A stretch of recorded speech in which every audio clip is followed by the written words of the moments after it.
Audio Jungle। Hello साथियों, नमस्कार। Rajasthan fourth grader exam की दृष्टि से हम ये सीरीज़ देख रहे हैं। यहाँ पर मॉडल पेपर 6, इसमें हम कुल 30 क्वेश्चन देखेंगे और सभी क्वेश्चन अति महत्वपूर्ण होंगे साथियों। सीरीज़ को लास्ट तक देखना, क्योंकि हम इस सीरीज़ के अंदर महत्वपूर्ण क्वेश्चन को विस्तृत रूप में पढ़ने की कोशिश करेंगे। चैनल पर अगर पहली बार देख रहे हो तो चैनल को सब्सक्राइब कर ले, बेल आइकन पर भी क्लिक कर दे ताकि जो भी नया अपडेट आए उसकी सूचना मैं आप तक शेयर कर सकूँ सबसे पहले। बिना देरी के हुए सीरीज को शुरू करते हैं। देखते हैं आज का पहला क्वेश्चन क्या है। अगर आपने साथियों पिछले मॉडल पेपर नहीं देखे हैं तो 30-30, 50-50 क्वेश्चन हमने पिछली सीरीज में कंप्लीट किए हैं, तो वो भी आप देखेंगे। तो शुरू करते हैं सीरीज को। और ये 6 नंबर वाला मॉडल पेपर है जिसमें राजस्थान जीके से संबंधित महत्वपूर्ण क्वेश्चन देखेंगे। इसके अंदर हम आर्ट एंड कल्चर, ज्योग्राफी और हिस्ट्री से संबंधित महत्वपूर्ण क्वेश्चन देखेंगे यहाँ पर, और कुछ महत्वपूर्ण क्वेश्चन पॉलिटी से भी लिए गए हैं। चतुर्थ श्रेणी भर्ती परीक्षा की दृष्टि से ये क्लास आपके लिए अति महत्वपूर्ण है। तो सबसे पहले बात करते हैं। यहाँ पर देखो पहला क्वेश्चन क्या है। बहुत ही सिंपल सा क्वेश्चन है ये।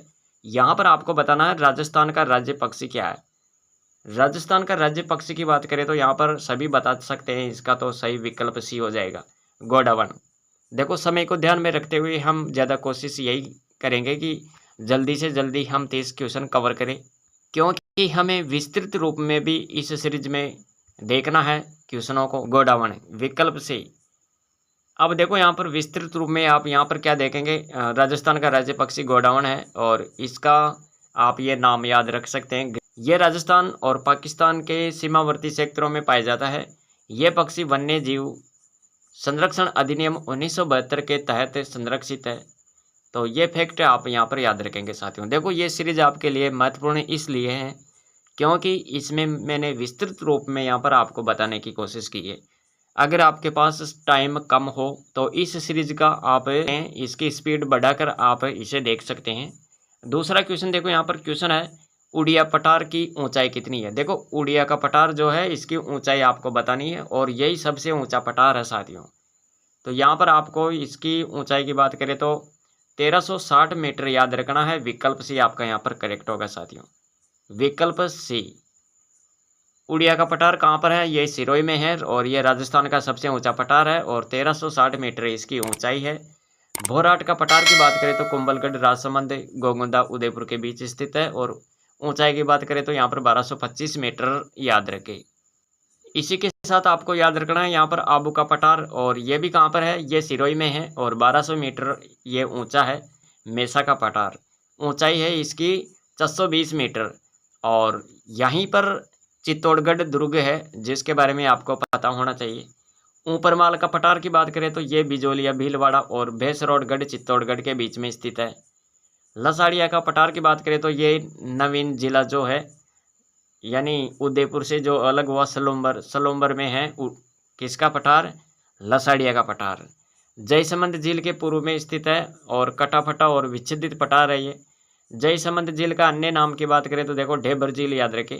जयसमंद झील जो है मीठे पानी की झील है ये, और इसका आपको नाम याद रखना है ढेबर झील, अन्य नाम है ये, और ये कहाँ पर है, सलूम्बर जिले में है, मीठे पानी की झील है। तो ये फैक्ट याद रखें। यहाँ पर भोराट का पठार है उदयपुर के दक्षिण पश्चिम में, तो ये भी देखेंगे आप यहाँ पर। तीसरा क्वेश्चन देख लेते हैं। यहाँ पर क्वेश्चन है गतिशील रेत के टीलों को राजस्थान की स्थानीय भाषा में क्या कहते हैं। गतिशील रेत के टीलों को राजस्थान की स्थानीय भाषा में क्या कहते हैं। देखो यहाँ पर आपको विकल्प बी को याद रखना है, धरियन कहते हैं साथियों। क्या कहते हैं, धरियन। इसके बाद में देखो यहाँ पर काली सिंध नदी का उद्गम स्थल, काली सिंध नदी का जो उद्गम स्थल है ये कहाँ पर है, तो यहाँ पर आपको मध्य प्रदेश याद रखना है, देवास मध्य प्रदेश, यानी विकल्प से आपका यहाँ पर करेक्ट होगा साथियों। अब देखो काली सिंध नदी के बारे में अगर बात करें यहाँ पर, तो इसके बारे में महत्वपूर्ण चीज़ें हैं जो देखो यहाँ पर। काली सिंध नदी का उद्गम देवास मध्य प्रदेश, और राजस्थान में प्रवेश कहाँ से करती है ये, राजस्थान में प्रवेश करती है बिंदा गाँव झालावाड़, और चंबल में मिल जाती है। ये कहाँ पर मिलती है काली सिंध नदी, नानेरा गांव याद रखें यहाँ पर, नानेरा ग्राम कोटा के निकट। पांचवा क्वेश्चन देख ले, नगरी। अरे भाई झीलों की नगरी किस जिले को कहते हैं। तो यहाँ पर आपको याद रखना है, जिलों की नगरी की बात करें तो यहाँ पर उदयपुर सही विकल्प हो गया। यहाँ पर विकल्प बी, जिलों की नगरी उदयपुर। और पर्वतों की नगरी की बात करें तो यहाँ पर पर्वतों की नगरी डूंगरपुर। 6 नंबर का क्वेश्चन देखो, माचिया सफारी पार्क ये कहाँ पर स्थित है? माचिया सफारी पार्क ये जोधपुर में है। विकल्प सी आपका यहाँ पर करेक्ट होगा साथियों, माचिया सफारी पार्क। और इसके बारे में आपको यह भी याद रखना है, जोधपुर राज्य में यानी जोधपुर में राज्य का प्रथम राष्ट्रीय मरु वानस्पतिक उद्यान बनाया गया है। 7वां क्वेश्चन देख लेते हैं, राजस्थान का पश्चिमी रेलवे प्रशिक्षण स्कूल कहाँ पर स्थित है? कौन सा स्कूल की बात हो रही है यहाँ पर? रेलवे प्रशिक्षण स्कूल, पश्चिमी रेलवे प्रशिक्षण स्कूल कहाँ पर है? तो यहाँ पर आपको एक नाम याद रखना है, विकल्प डी, उदयपुर।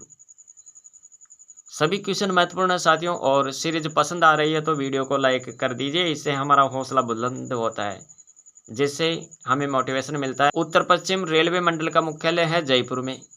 उत्तर पश्चिम रेलवे मंडल का मुख्यालय कहाँ पर है? जयपुर। राजस्थान की पहली रेल आगरा फोर्ट से बांदीकुई तक चलाई गई थी। राजस्थान में मुख्यमंत्री सड़क योजना 2005 में लागू की गई। रतनाड़ा हवाई अड्डा जोधपुर में है। इसके साथ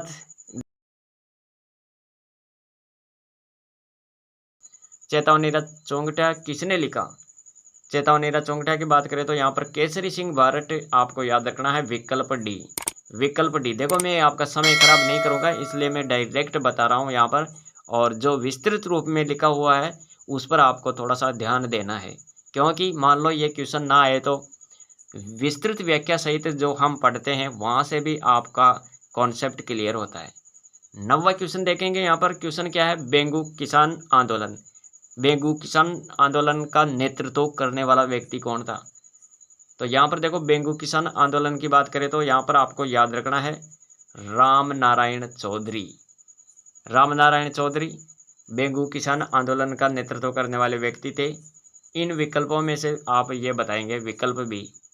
इसके बारे में देखो, बेंगू किसान आंदोलन को मैंने विस्तृत रूप में यहाँ पर आपको बताने की कोशिश की है, तो फटाफट देख लेते हैं। यहाँ पर बेंगू किसान आंदोलन बेंगू चित्तौड़गढ़, और समयावधि की बात करें तो 1921 से 1925 तक चला था ये, और नेतृत्वकर्ता श्री रामनारायण चौधरी का नाम याद रखें।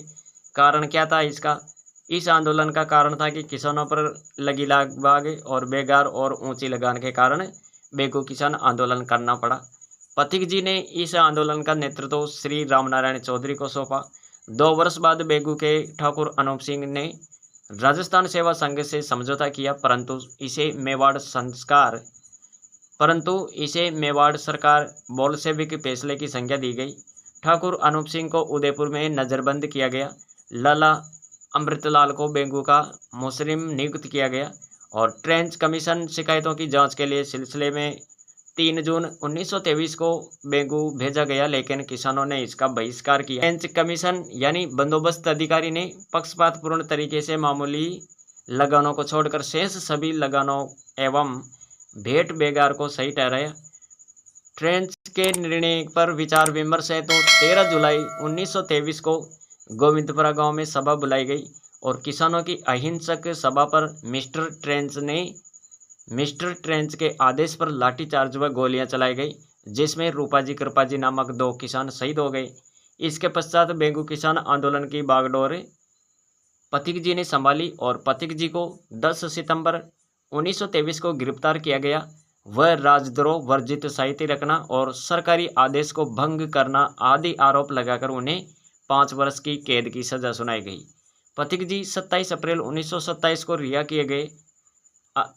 अंततः पथिक जी के संगठित आंदोलन के कारण बने दबाव से ठिकाने की मनमानी की जगह बंदोबस्ती व्यवस्था लागू हुई। अधिकांश लागबाग वापस ले ली गई, बेगार प्रथा को समाप्त किया गया और आंदोलन सफल हुआ। तो ये आपको यहाँ पर देखना है, मैंने यहाँ पर कंप्लीट जानकारी आपको यहाँ पर दे दी है साथियों। बेंगू किसान आंदोलन के बारे में यहाँ पर विस्तृत रूप में आप यहाँ पर पढ़ सकते हैं। 10 नंबर का क्वेश्चन देख लेते हैं। पंडित नैनूराम शर्मा किस प्रजामंडल से संबंधित थे? पंडित नैनूराम शर्मा किस प्रजामंडल से संबंधित थे? तो यहाँ पर आपको विकल्प डी पर जाना है, यानी कोटा प्रजामंडल से संबंधित थे पंडित नैनूराम शर्मा। विकल्प डी आपका यहाँ पर करेक्ट होगा। व्रत राजस्थान का प्रधानमंत्री किसे नियुक्त किया गया? देखो यहाँ पर आपको बताना है व्रत राजस्थान का प्रधानमंत्री किसे बनाया गया था। हरिभाऊ उपाध्याय, गोकुल भाई भट्ट, हीरालाल शास्त्री, टीकाराम पालीवाल। यहाँ पर विकल्प सी हो जाएगा हीरालाल शास्त्री। व्रत राजस्थान का प्रधानमंत्री बनाया गया था हीरालाल शास्त्री को। विकल्प सी यहाँ पर सही होगा साथियों। इसी प्रकार देखो यहाँ पर 12 नंबर का क्वेश्चन है, बिज्जी किस साहित्यकार का नाम था? तो यहाँ पर आपको विकल्प, इसका जो सही विकल्प होगा साथियों, बिज्जी किस साहित्यकार का नाम था? आपको याद रखना है विजयदान देथा, विकल्प डी। 13 नंबर का क्वेश्चन देखो यहाँ पर क्वेश्चन है, गोगा जी का जन्म कहाँ पर हुआ था? गोगा जी का जन्म कहाँ पर हुआ था? ददरेवा चूरू, ददरेवा चूरू। विकल्प ए सही होगा यहाँ पर। गोगा जी का जन्म कहाँ पर हुआ था? ददरेवा चूरू में हुआ था। विकल्प ए याद रखिएगा यहाँ पर। और विस्तृत व्याख्या सहित यहाँ पर देख लेते हैं। तो देखो यहाँ पर इनका गोगा जी का जो जन्म हुआ था ये कहाँ पर हुआ था? भाद्रपद कृष्ण नवमी को विक्रम संवत 1003 ददरेवा चूरू में इनका जन्म हुआ था। माता पिता कौन थे? जेवर सिंह चौहान पिताजी और बाचल माता थी इनकी, और गुरु गोरखनाथ जी थे। इन्होंने गोगा जी की माता बाचल को आशीर्वाद के रूप में एक गुगुल का फूल दिया जिससे गोगा जी का जन्म हुआ था। किसने? गुरु गोरखनाथ जी ने गोगा जी की माता बाचल को आशीर्वाद के रूप में क्या दिया? गुगुल का फूल दिया जिससे गोगा जी का जन्म हुआ। ये आपको याद रखना है यहाँ पर। पत्नी की बात करें तो इनकी पत्नी केलमदे थी जो कि कोलमंड के शासक बूडो जी की पुत्री थी। और गोगा जी की प्रथम शादी उत्तर प्रदेश के सिदिया कजरीवन की पुत्री सूर्यल से हुई थी। और गोगा जी की शादी के समय केलमदे को सांप ने डस लिया था जिससे गोगा जी नाराज हो गए थे और सभी सांपों को हवन कुंड में जलाने लगे। तब सांपों के देवता ने गोगा जी से माफ़ी मांगी और उनकी पत्नी केलमदे को पुनः जीवित किया। तो ये विस्तृत व्याख्या सहित आपको याद रखना है। यहाँ पर गोगा जी के बारे में हमने यहाँ पर कंप्लीट पढ़ लिया साथियों। अब देखो यहाँ पर 14 नंबर का क्वेश्चन क्या है? राजस्थान में नरसिंह के नाम से प्रसिद्ध है। नरसिंह के नाम से कौन प्रसिद्ध है? नरसिंह के नाम से प्रसिद्ध है। तो यहाँ पर जो सही विकल्प होगा साथियों, विकल्प आपको यहाँ पर सही करना है बी, कवि दुर्लभ जी।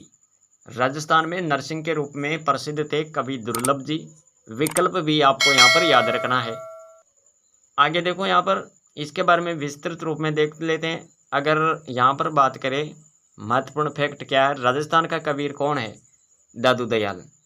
पर्यावरण वैज्ञानिक जाम्बोजी। कलयुग का वाल्मीकि संत हरिदास जी। राजस्थान की राधा मीराबाई और वागड़ की मीरा गबरीबाई। आपको याद रखना है राजस्थान की दूसरी मीरा रानाबाई। इसके साथ देखो बांगड़ का धनी शक्कर पीर बाबा। ये आपको यहाँ पर देखना है साथियों। अब देखते हैं यहाँ पर 15 नंबर का जो क्वेश्चन है ये क्या है? देश का पहला राष्ट्रीय बीज मसाला अनुसंधान केंद्र कहाँ पर स्थित है? देश का पहला राष्ट्रीय बीज मसाला अनुसंधान केंद्र की बात करें तो विकल्प सी आपका यहाँ पर सही हो जाएगा, तभी जी। ये अजमेर के पास में है। अजमेर के पास में है तभी जी। ये आपको याद रखना है यहाँ पर। देश का पहला राष्ट्रीय बीज मसाला अनुसंधान केंद्र तभी जी है।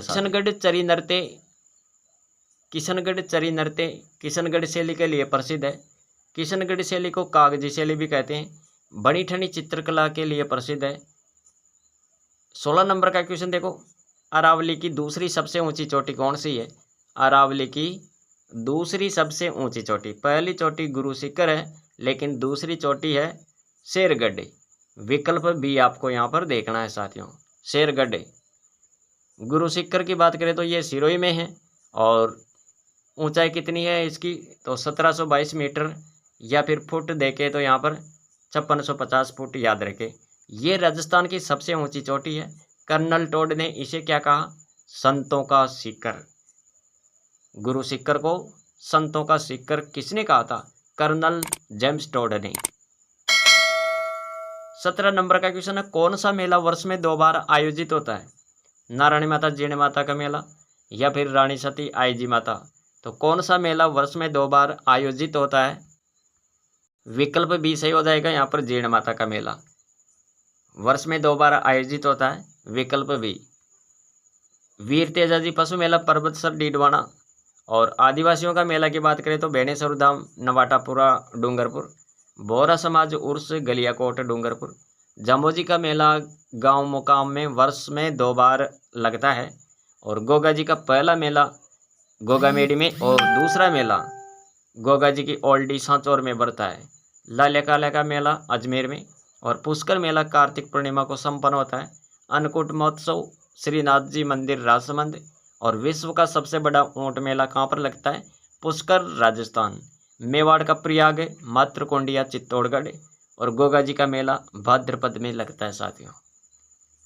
देखो सभी क्वेश्चन आपके लिए महत्वपूर्ण है और जितने भी मैं फैक्ट आपको यहाँ पर बता रहा हूँ सभी को आप याद रखिएगा। यहाँ पर 18 नंबर का क्वेश्चन, राजस्थान में कर्क रेखा किस जिले से होकर गुजरती है? राजस्थान में कर्क रेखा किस जिले से होकर गुजरती है? नागौर, पाली, जालौर, बांसवाड़ा। तो यहाँ पर जो सही विकल्प होगा साथियों डूंगरपुर, बांसवाड़ा। आपको यहाँ पर विकल्प डी सही करना है, बांसवाड़ा। राजस्थान में कर्क रेखा किस जिले से होकर गुजरती है? बांसवाड़ा से, विकल्प डी। हमीरहट नामक ग्रंथ किसने लिखा था? हमीरहट, जोधराज, चंद्रशेखर, दलपत, केशवदास। यहाँ पर आपको बताना है, इसका सही विकल्प हो जाएगा विकल्प बी, चंद्रशेखर। 20 नंबर का क्वेश्चन देखो, रबड़ का सर्वाधिक उत्पादन होता है। रबड़ का सर्वाधिक उत्पादन कहाँ पर होता है? तो याद रखिएगा इसका जो सही विकल्प है साथियों, रबड़ का सर्वाधिक उत्पादन होता है केरल में, विकल्प बी। 21 नंबर का क्वेश्चन है, अमन ओस बोरो किस फसल से संबंधित है? अमन ओस बोरो किस फसल से संबंधित है? गेहूं, चावल, गन्ना, चाय। तो यहाँ पर आपका सही विकल्प क्या होगा? इसका जो सही विकल्प होगा साथियों विकल्प बी हो जाएगा। यहाँ पर चावल, अमन ओस बोरो किस फसल से संबंधित है? चावल, विकल्प बी। देखो महत्वपूर्ण जानकारी क्या है, पश्चिमी बंगाल के किसान चावल के इन तीनों फसलों का उत्पादन अलग अलग ऋतु में करते हैं। पश्चिमी बंगाल के किसान चावल के इन तीनों फसलों का उत्पादन अलग अलग ऋतु में करते हैं। ओस शरद ऋतु में, अमन शीत ऋतु में और बोरो ग्रीष्म ऋतु में होती है। 22 नंबर का क्वेश्चन देखो, राजस्थान में कितनी बार राष्ट्रपति शासन लागू किया गया? राजस्थान में कितनी बार राष्ट्रपति शासन लागू हुआ? विकल्प सी आपका यहाँ पर सही होगा, 4 बार। राजस्थान का सर्वोच्च पठार कौन सा है? काकनवाड़ी का पठार, ऊपरमाला का पठार, गोगुंदा, उड़िया का पठार। राजस्थान का सर्वोच्च पठार, सबसे ऊंचा। तो यहाँ पर आपका सही विकल्प हो जाएगा डी, उड़िया का पठार, जो कि हमने अभी देखा ही था। 1360 मीटर ऊंचा है ये। तो ये आपको यहाँ पर याद रखना है। अगला क्वेश्चन देखो, 24 नंबर का क्वेश्चन है, राज्य का पहला रोपवे आरंभ किया गया। राज्य का पहला रोपवे कहाँ पर आरंभ किया गया था? जालोर, अजमेर, जयपुर, कोटा। यहाँ पर आपका सही विकल्प हो जाएगा साथियों सुंदा माता, अरे जालोर, विकल्प ए। राज्य का पहला रोपवे आरंभ किया गया जालोर, विकल्प ए होगा यहाँ पर। सुंदा माता यानी सुंदा पर्वत, सुंदा माता, जालोर। यहाँ पर 2006 में राज्य का पहला रोपवे आरंभ किया गया। 25 नंबर का क्वेश्चन देखो, 25 नंबर का क्वेश्चन है, राजस्व प्रशिक्षण एवं अनुसंधान केंद्र कहाँ पर स्थित है? जयपुर, कोटा, अजमेर, टोंक। राजस्व प्रशिक्षण और अनुसंधान केंद्र ये कहाँ पर है? यहाँ पर आपको बताना है अजमेर, विकल्प सी सही होगा यहाँ पर। और देखो यहाँ पर महत्वपूर्ण क्या है, राजस्थान का प्रथम हाईटेक डाकघर स्थित है पुष्कर। राजस्थान का प्रथम हाईटेक डाकघर कहाँ पर स्थित है? पुष्कर, पुष्कर याद रखें। और किशनगढ़ की मीरा, बनी ठनी। लोक सेवा आयोग का मुख्यालय अजमेर। अजमेर जिले का आकार त्रिभुज के समान। हर 2.5 दिन का झोंपड़ा अजमेर में। तो ये सब महत्वपूर्ण चीज़ें जो मैंने यहाँ पर बताई इनको भी आप यहाँ पर देखें, याद रखें। अगला क्वेश्चन देख लेते हैं, 26 नंबर का क्वेश्चन है, पेडॉक्स नामक योजना कहाँ पर चलाई गई? पेडॉक्स नामक योजना ये कहाँ पर चलाई गई? अजमेर, भीलवाड़ा, जोधपुर, कोटा। साथियों याद रखिएगा इसका जो सही विकल्प है पेडॉक्स योजना भीलवाड़ा से संबंधित है, विकल्प बी आपका यहाँ पर करेक्ट होगा साथियों, विकल्प बी, पेडॉक्स नामक योजना भीलवाड़ा में चलाई गई। 27 नंबर का क्वेश्चन देखेंगे यहाँ पर, देवनारायण जी के घोड़े का नाम क्या था? देवनारायण जी के घोड़े का नाम है लीलागर। विकल्प बी सही होगा यहाँ पर। 28 नंबर का क्वेश्चन देखेंगे, लेकिन उससे पहले आप देख लो यहाँ पर देवनारायण जी से संबंधित महत्वपूर्ण फैक्ट क्या है। आसिंद भीलवाड़ा में सवाई भोज मंदिर खारी नदी के तट पर बना हुआ है, ये आपको याद रखना है। आसिंद भीलवाड़ा में सवाई भोज मंदिर खारी नदी के तट पर बना हुआ है। भीलवाड़ा को वस्त्र नगरी के नाम से जाना जाता है, बिल्कुल सही है। राजस्थान का मैनचेस्टर कहलाता है भीलवाड़ा। तालाबों की नगरी की बात करें तो भीलवाड़ा। राजस्थान की टेक्सटाइल सिटी की बात करें तो भीलवाड़ा।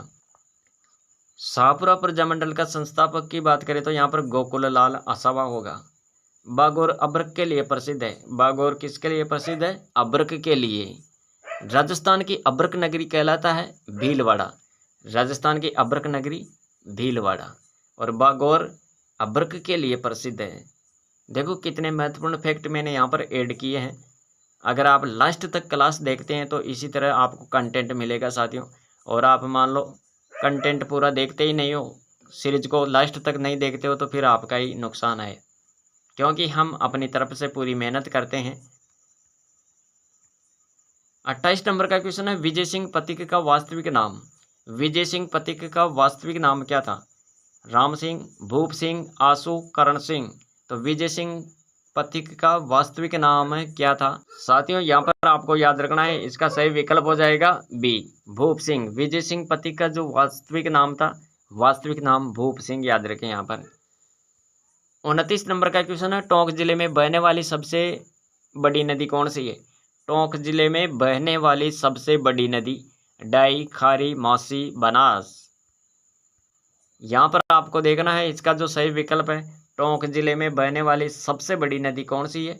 बनास नदी है साथियों। विकल्प डी सही होगा यहाँ पर।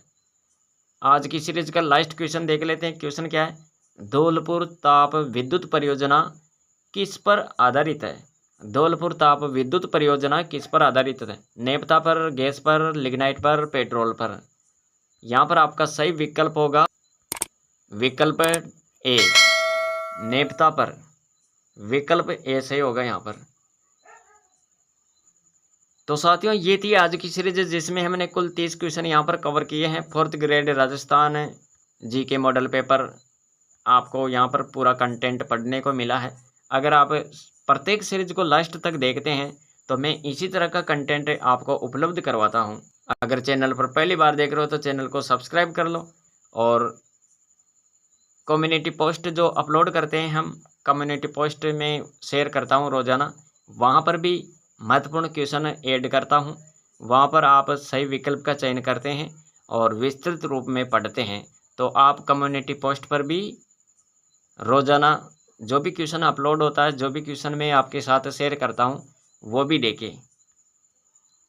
और इस सीरीज को अपने मित्रों तक शेयर ज़रूर करें। तो आप सीरीज को अपने मित्रों तक सभी व्हाट्सएप ग्रुप में शेयर करें, ताकि हमारा हौसला बुलंद हो और हमारी मेहनत ज़्यादा से ज़्यादा बेरोज़गार मित्रों तक पहुँचे और उसको उन सबको एकदम निःशुल्क रूप में ये बेनिफिट मिले। तो मिलेंगे एक और नई सीरीज़ के साथ। आज के लिए इतना ही। Thanks for watching.